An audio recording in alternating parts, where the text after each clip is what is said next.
오늘은 기본 어순과 문법에 대해서 설명을 드릴 거예요.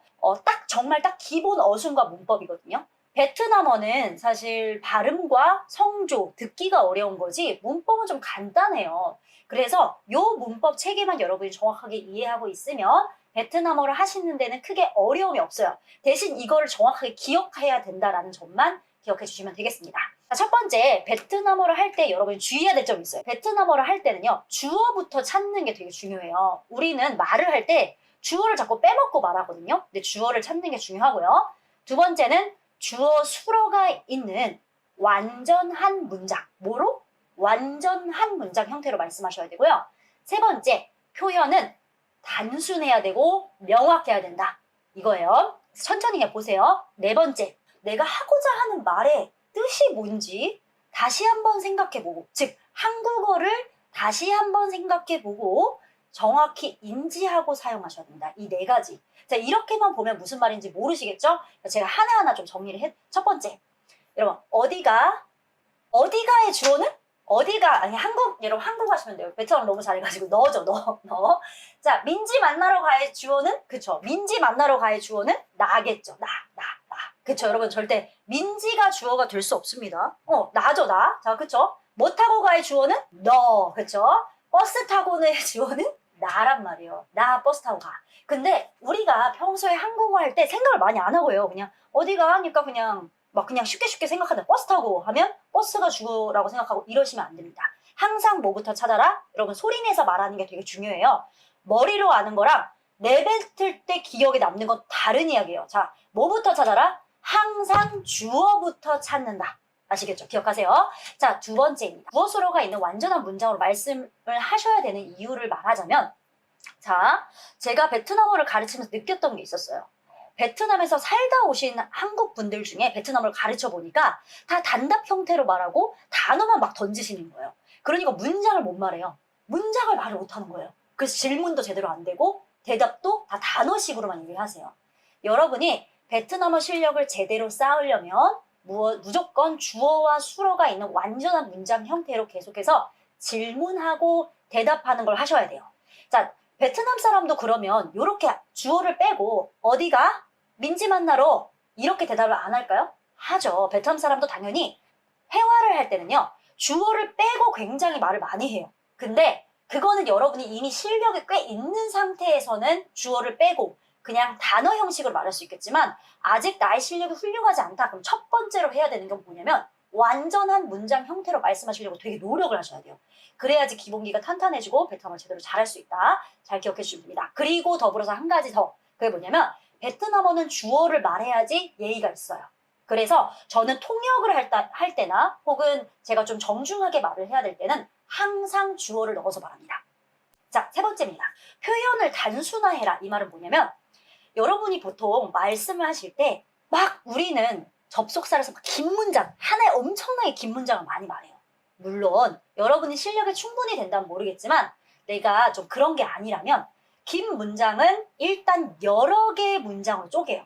그리고 나서 접속사를 사용해서 이어주려고 노력을 하셔야지 한 번에 긴 문장을 말씀하시려고 하면 절대 안 돼요. 예를 들어서 나는 베트남을 가기 위해 베트남어 공부를 해. 이렇게 이 문장도 나는 헷갈린다. 그럼 나는 베트남어 공부를 해. 왜냐하면 베트남 가고 싶어서. 이렇게 끊으라는 거예요. 오케이? 자, 두 번째. 하나의 명사 주어에는 한 개 정도의 꾸밈 정도만 붙는 게 좋다. 자, 이 말이 무슨 말이냐? 자, 예를 들어서 여러분 노란 모자가 예뻐요. 그러니까 모자가 예뻐요. 모자가 주어예요. 예쁘다가 그 상태예요. 모자가 예쁘다예요. 그럼 이 모자에는 이렇게 하지 말아요. 저 노란 모자 너무 좋아요. 너무 좋아요. 근데 내가 산 저 노란 모자 너무 길죠. 이때부터 여러분들이 베트남어 꼬이기 시작해요. 그래서 아직까지 내 실력이 좀 애매하다 하실 때는 어떻게 해야 된다? 일단 노란 모자까지만 해요. 그러니까 너무 많이 꾸미려고 한 번에 너무 많이 꾸미려고 하지 말고요.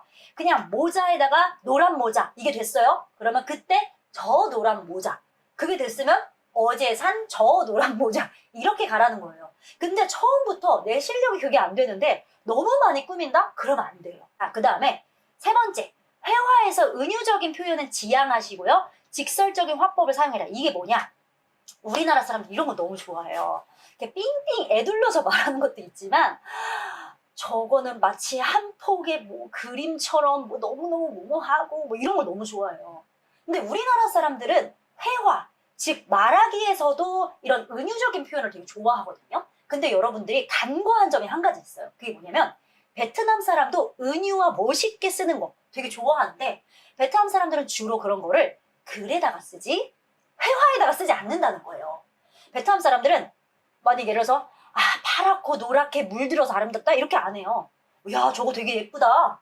오 저거 되게 아름답다. 그냥 이렇게 되게 단순하게 얘기하고 노랗고 물들고 이래서 너무 아름다웠다 뭐 이런 식의 표현은 일기장에 쓰거나 글에다 주로 쓴다 생각해야 돼요. 그래서 은유적인 표현은 될 수 있으면 지양한다. 어디에서? 회화에서. 네 번째입니다.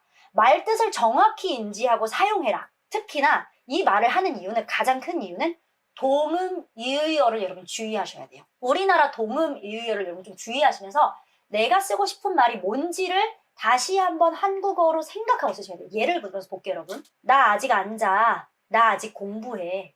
이 두 개의 아직은 베트남에서는 달라요. 다르게 써야 되는데 여러분들이 같이 쓰시면 안 됩니다.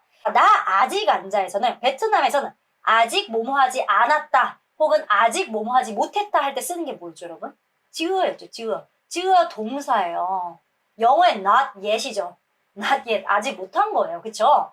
여기에서의 아직은 아직도예요. 아직도 여전히 어떤 상태다.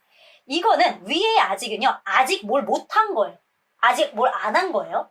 근데 밑에는 아직도 여전히 그 상태예요. 베트남에서는. 그래서 영어로도 이거는 not yet이에요. not yet.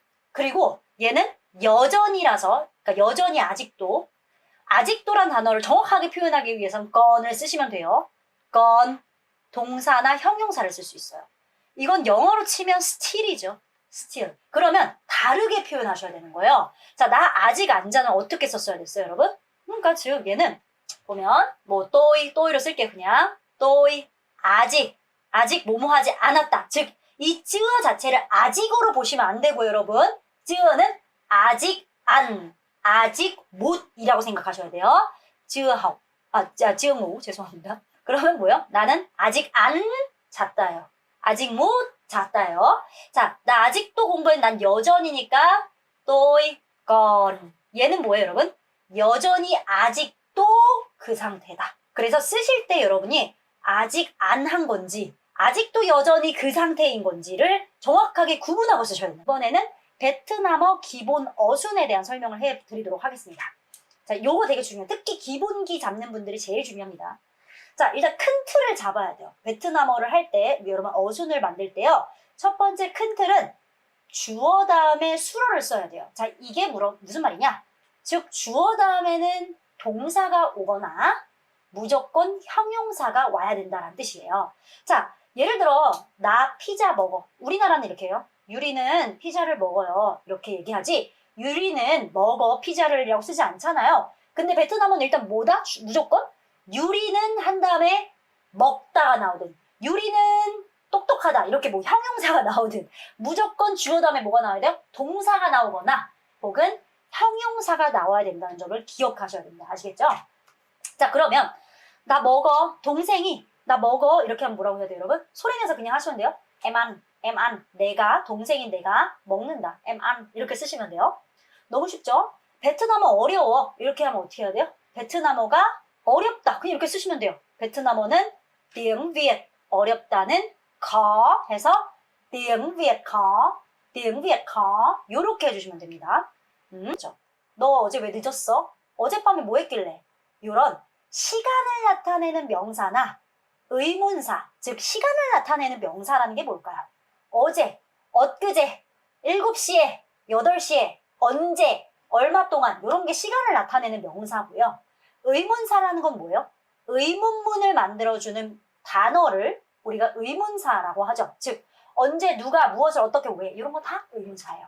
자, 그럼 베트남어는 주로 주어랑 수어 이렇게 나오잖아요. 그러면 시간 명사나 의문사는 주어와 수어 가운데에 오는 게 아니라 주로 앞에 혹은 끝에 오게 됩니다. 즉 간단하게 생각했을 때 자, 왜 너 늦었어?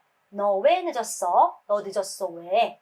다 가능하지만 베트남, 우리나라는 너 왜 늦었어? 이렇게 주어와 수로 사이에 자꾸 집어넣는데 제발 그러시면 안 됩니다. 베트남어는 주어와 수를 여러분 절대로 끊지 마세요. 그냥 얘를 놓고 왜를 앞에다 놓는 거예요. 왜를 앞에다가. 예를 들어서 또 나 12시에 잤어 라고 했어요. 그럼 우리 사실 한국어로 했을 때 12시에 나 잤어. 나 12시에 잤어. 나 잤어 12시에. 다 되잖아요. 근데 우리나라는 나 12시에 잤어를 좋아해요. 즉 주어와 수로 사이에 쓰는 걸 좋아해요. 근데 베트남어는 어떻게 한다? 앞에 오고 끝에다 쓰세요 제발. 제발 가운데다 쓰지 마세요 여러분. 자 그러면 오늘 민지 만나. 민지 오늘 만나. 이럴 때 어떻게 써야 돼요? 자 베트남어로 어떻게 될까요? 오늘 일단 주어가 뭐예요? 민지가 아니죠. 내가 만나다가 주어예요. 그쵸? 누구를? 민지를. 그러면 em 내가 여기서 그냥 여러분 이게 무조건 내가가 아니죠. 동생이라고 생각하시면 동생인 내가 gặp 만나요. 민지를 만나요. hôm nay em gặp 민지. hôm nay em gặp 민지. 무조건 뭐랑 뭐부터 찾아라. 주어 수로 찾고요. 그 다음 민지 여기다 써놓고 오늘 같은 이런 시간 명사, 시간을 나타내주는 표현들은 앞에 온 끝에 써요. 근데 홈라인은 보통 베트남에서 앞에 씁니다. 자, 요즘 한국 더워. 자, 그럼 무조건 주어가 뭐예요, 여러분? 한국이 주어. 덥다가 nóng 이에요. 그러면 일단 한국 nóng 부터 써요. 그리고 요즘 dạo này 앞에다 쓰는 거죠. dạo này 한국 nóng, dạo này 한국 nóng 이렇게 쓰는 거예요. 자, 왜냐면 요즘도 보통 앞에 써요. 자, 왜 늦게 왔어? 이거는 자 어떻게 쓸까? 조금 어려워집니다. 일단 주어가 뭐예요? 왜 나 늦게 왔어는 아니겠죠. 왜 너 늦게 왔어요? 그러니까 너가 주어예요. 그러면 수로는 뭐예요? 동사나 형용사인데 왔다겠죠. 왔다. 너가 왔어요. 오긴 오는데 뭐예요? 늦게 왔죠. 그러니까 일단 보면 너가는 왔죠. 늦게 온 거예요. 늦게 왔어요. 그래서 em đến muộn 이렇게 썼어요. 거기다가 왜는 주어 앞에 써야 되니까 앞에 써야 돼요. 얘는 왜라는 단어는 무조건 앞에 써요. Tại sao em đến muộn? Tại sao em đến muộn? Tại sao em đến muộn? 이렇게 쓰는 거예요. 오케이? 자, 이거 어떻게 먹어? 자, 이걸 어떻게 써야 될까요, 여러분? 이거 어떻게 먹어? 일단 내가 먹겠죠. 내가 먹어요. 그죠? 이것을 먹어요. 어떻게는 의문사니까 앞에 온 끝에 가겠죠? 어떻게는 끝에 가는 명사예요. 자, 근데 원래는 이렇게 써야 되거든요, 여러분. 이 문장을 정확하게 하면 이렇게 써야 돼요. 내가 이것을 어떻게 먹어예요. 원래. 자, 그럼 원래 어떻게 써야 되냐면요. 내가 em. 자, 먹다 ăn. 자, 무엇을 cái này. 이틀을 먼저 만들어 놓고 자, 어떻게 thế nào. 이렇게 써야 돼. em ăn cái này thế nào. 이렇게 쓸 수 있는데 베트남 사람도 이거 이렇게 먼저 얘기한다는 거예요. 그래서 cái này 이거 하고 콤마하고 ăn thế nào 어떻게 먹어요? 어떻게가 어떻게 있으면 끝에가 있죠. 수로 뒤가 있죠. cái này ăn thế nào 어떻게는 무조건 수로 뒤편에 옵니다. 기억하세요 여러분. cái này ăn thế nào 요렇게 주로 쓴다는 겁니다. 자, 그 다음 거. 자, 그럼 시간 명사에 대한 얘기를 잠시 해볼게요. 자, 제 얘기 잘 들어보세요. 자, 시간은요 크게 두 가지 형태로 나눠져요. 첫 번째는 기간이고요. 두 번째는 시점입니다. 맞죠? 기간을 나타내는 시간 명사가 있고요. 시점을 나타내는 시간 명사가 있어요. 자, 예를 들어서 여러분 그럼 한번 해봅시다. 그냥 여러분들이 바로바로 쓰셔도 되고요. 어떻게 하시든 상관이 없습니다. 자, 위조냐 제가 이렇게 얘기했어요. 1시간. 이거는 기간이에요, 시점이에요? 1시간. 기간이죠. 오케이. 자, 오늘. 기간이에요, 시점이에요? 오늘. 시점. 지금. 뭐예요? 시점. 오케이. 3주 후. 3주가 기간이니까 시점일까요, 여러분? 3주는 시점이죠. 오케이. 시점. 2022년도 시점. 다음 주. 시점. 오케이. 자, 3개월. 기간. 2주. 기간. 베트남어는 여러분 시점은 문장 앞에 쓰는 그러니까 주어 수로를 기점 주어 수로 가운데 제발 쓰지 마세요. 앞에 뒤에 쓰면 어디 상관없어. 기간은 무조건 뒤에 써. 그러니까 나 베트남어 공부 3개월 했어. 그러면 어떻게 써야 된다는 거야? 나는 베트남 공부를 했다가 쓰고 3개월이란 기간 무조건 뒤로 가야 돼요. 너 얼마 동안 살았어? 그럼 너 살았어 쓰고 얼마 동안은 무조건 기간이니까 뒤로 가야 돼요. 근데 야, 우리 둘째 주에 보자라고 했어요. 그럼 어떻게 써야 돼요? 야, 우리 보자를 써놓고 둘째 주에는 시점이니까 앞에 혹은 뒤에 오든 상관없다라는 거예요. 오케이? 무조건 기억하세요, 여러분. 자, 그럼 1시에 자다. 1시에는 시점일까 기간일까요? 내일라. 시점이죠. 그러니까 어떻게 써야 돼요? em ngủ, 제가 ngủ 자요. lúc 1giờ, 1시에 잔다. 자, 혹은 1giờ em ngủ. 앞에 써도요. 1giờ, 1시에 em ngủ. 제가 자요. 이렇게 써도 상관없습니다. 자, 근데 3시간 공부한다. 3시간은 기간이니까 무조건 어디 쓴다? 끝에. 그러면 em học 3 tiếng. 여러분 주어를 지금 다 동생으로 그냥 통일시킨 거예요. 왔다 갔다 하기 좀 귀찮아서. em học 3 tiếng. 그리고 여러분 헷갈리실까봐 이렇게 em học 3 tiếng 하면 3시간. 이렇게 됩니다. 자, 그 다음 첫 번째. 여러분 첫 번째 기본 틀이 주어 수러. 시간 명사 의문사는 이렇게 끝에 쓴다. 절대 가운데 쓰는 거 아니다라고 했죠. 자, 두 번째로 틀 안에서, 즉 주어라는 틀 안에서, 서술어라는 틀 안에서는 거꾸로 사용해야 돼요. 베트남 하면 베트남 tiếng Việt. Viet이 베트남이고 tiếng 어죠. tiếng Việt 이렇게 쓰고 한국 사람 하면 뭐라고 써야 돼요? 사람 한국, người Hàn Quốc, người Hàn Quốc 이렇게 하죠. 어려운 거 나왔어요. người Hàn Quốc 이렇게 가요. 자, 빨리 먹다 하면 어떻게 써야 된다? 먹다 빨리. ăn nhanh, ăn nhanh. 남부로는 앙냠 이라고 하죠. 이렇게 먹다 빨리 이렇게 써야 되고요. 많이 사다도 어떻게 해야 돼요? mua nhiều, mua nhiều. 사다 많이 이렇게 써야죠. mua nhiều 이렇게 써야 돼요. 그러면 이렇게 생각하시면 돼요. 어떻게 생각하면 야, 어제 내 동생 학기말고사에서 1등 했다? 이렇게 얘기했어요. 어제 내 동생 학기말고사에서 1등 했다? 내 동생에서 중요한 건 뭐예요, 여러분? 내 동생에선 동생이 중요해요. 내가 중요하지 않잖아요. 내가 합격한 게 아니지 1등한 게 아니잖아요. 동생이 중요한 거죠. 야, 저기에 걸려있는 빨간 색깔 모자 진짜 너무 예쁘다. 여기서 가자. 저기에 걸려있는 빨간색 모자 너무 예쁘다. 그래서 저기에 걸려있는 빨간색 모자에 제일 중요한 건 모자예요. 베트남어는 가장 핵심이 되는 단어가 무조건 앞에 써야 돼요. 무조건 앞에 써요. 네. 자, 그리고 나서 꾸며주는 것들이 뒤에 간다고 생각하시면 돼요. 하나씩 차근차근 이렇게. 그렇게 생각해요. 가장 중요한 게 어디 온다? 먼저 오고. 그래서 문장을 쓸 때 헷갈리면 잘 생각해요. 내가 어제 산 모자 하면 무조건 뭐부터 써요? 모자부터 써야 돼요. 네가 제일 좋아하는 음식 하면 뭐부터 써야 돼요? 음식부터 써야 돼요. 이렇게 가장 중요한 것부터 먼저 쓰시면 된다 생각하시면 되겠습니다. 자, 세 번째. 여러분 거의 다 끝이 가니까 조금만 더 힘을 내봅시다. 자, 세 번째는 수량과 명사예요. 우리나라는 자, 잘 생각해 보세요, 여러분. 그냥 한 개. 수량이 뭐예요? 하나. 두 개. 무조건 뭐부터 쓴다? 숫자부터 써요. 수량부터 쓰죠, 여러분. 그쵸? 자, 베트남어가 원래 잘 생각해 보세요. 베트남어는 거꾸로니까 한 개 하면 개한일 것 같고 한 명 하면 명 하나 이렇게 될 것 같지만 수량에 대해서는 수량 다음에 세는 단위가 그대로 나옵니다. 그래서 한 개 하면 똑같이 một cái 이렇게 됩니다. 여기가 못이 되겠죠. một cái. 자, 한 명 하면 một người. 그렇죠? 자, 똑같이 그럼 책 한 권은 어떻게 할까요? 어떻게 써야 돼요? 한 권은 그래도 써요. 그리고 책을 써야 됩니다. 무조건 숫자부터. 봐봐요, 여러분. 책 한 권에서 고민할 거 없어요. 숫자부터 쓰세요.